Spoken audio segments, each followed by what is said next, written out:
وَوَصَّيْنَا الْإِنسَانَ بِوَالِدَيْهِ۔ اب ایک مسئلہ اور تھا عملی کہ لوگ ایمان لائے تھے، نوجوان تھے، دور میں سے نوجوان تھے، اب ان کے لیے مسئلہ یہ ہو گیا کہ والدین کہہ رہے ہمارے حقوق ہیں تمہارے اوپر، ہم نے تمہیں پالا پوسا ہے، لہٰذا ہمارا حکم مانو۔ ہم کہتے ہیں کہ محمد سے تم اپنا تعلق توڑ لو، چھوڑو اس کو، دین کو، کیوں اس میں لگے ہوئے؟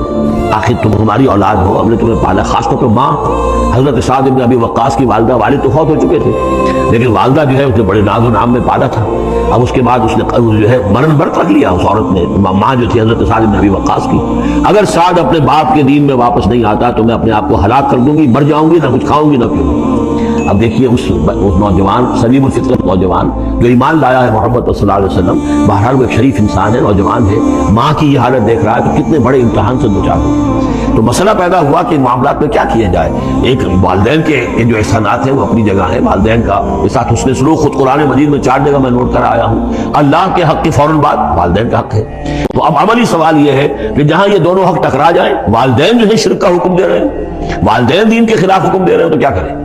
فرمایا وَوَصَّيْنَا الْإِنسَانَ بِوَالِدَيْهِ، ہم نے وصیت کی ہے انسان کو اس کے والدین کے بارے میں، حسن سلوک کی وصیت ہم نے کی ہے، بار بار کی ہے۔ وَإِن جَاهَدَاكَ لِتُشْرِكَ بِمَا لَيْسَ لَكَ بِهِ عِلْمٌ، لیکن اگر وہ تم پر دباؤ ڈالیں، تم سے جہاد کریں۔ اب دیکھیے جہاد کا لفظ یہاں مشرک والدین کے لیے آ رہا ہے، جہاد جدوجہد کرنا، کوشش کرنا، دباؤ ڈالنا۔ وَإِن جَاهَدَاكَ لِتُشْرِكَ بِمَا لَيْسَ لَكَ بِهِ عِلْمٌ، کہ میرے ساتھ تم شریک کرو اور شرک کرو میرے ساتھ، اور شریک ٹھہراؤ ایسی چیزوں کو جس کے لیے تمہارے پاس کوئی علم نہیں، فَلَا تُطِعْهُمَا، تو ان کا کہنا نہ مانو۔ گویا کہ یہاں وہ اپنی لمٹ سے ایکسیڈ کر رہے ہیں۔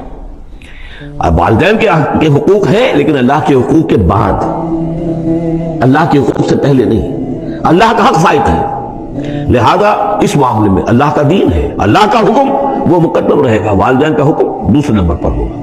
ہاں یہ ہے کہ ایک بندہ جو ہے، ایک نوجوان، وہ یہ ضرور کرے کہ ڈانٹ کر نہ بات کرے، ڈپٹ کر بات نہ کرے، سینہ تان کر نہ کرے، اس طرح کرے جیسے کہ حضرت ابراہیم یا ابت یا ابت یا ابت، وہ ابا جان امی جان آپ دیکھیے میرے لیے مجبوری ہے، میں نہیں کر سکتا ہوں، آپ اس معاملے کے اندر مجھ پر جو ہے دباؤ نہ ڈالیں، نرمی کے ساتھ تم نے جس طریقے سے بھی ہو، لیکن یہ ہے کہ ماننا نہیں ہے۔